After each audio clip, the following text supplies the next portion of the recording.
আসসালামু আলাইকুম। সবাই কেমন আছেন? আশা করি ভালো আছেন। ফার্মের গরুগুলো গোসল করাতে আগে অনেক সময় লাগতো, কারণ আগে 1.5 ইঞ্চি কলের বোর্ডিং থেকে ছোট পাম্প দিয়ে পানি উঠাতাম, আর এখন সাবমার্সিবল দিয়ে গরু গোসল করাই, সাবমার্সিবলের পাম্প দিয়ে, যার কারণে সময় অনেক কম লাগে, কাজও তাড়াতাড়ি হয়।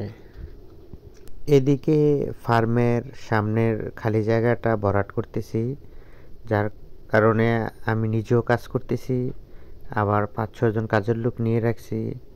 তো এই মাঠের সামনে আবার জায়গাটা ভরাট করে একটা আইসোলেশন সেন্টার তৈরি করব। গরু বাজার থেকে এনে ওই আইসোলেশন সেন্টারে রাখবো। ওইখানে রেখে চিকিৎসা দিয়ে ভ্যাকসিন টেকসিন করে 14 দিন পরে তারপরে ফার্মে ঢুকাবো। তো যার কারণে ফার্মের সামনের যে মাঠটা, ওটা পুরোই সুন্দরভাবে ঠিক করতেছি। এই যে আমি নিজেও মাটি কাজ করতেছি কোদাল দিয়ে। আসলে আমি এত কোপাকুপি কাজ করি না, তারপর আজকে করতেছি কাজটা। মানুষ যদি কম আসে, তাহলে তো এই দুইজনের কাজ যদি আমি এখন করে ফেলে, তো দুইজনের টাকাটা তো বেঁচে যায়। তো যার কারণে এই কাজগুলো এখন আমি নিজেও করতেছি আর কি।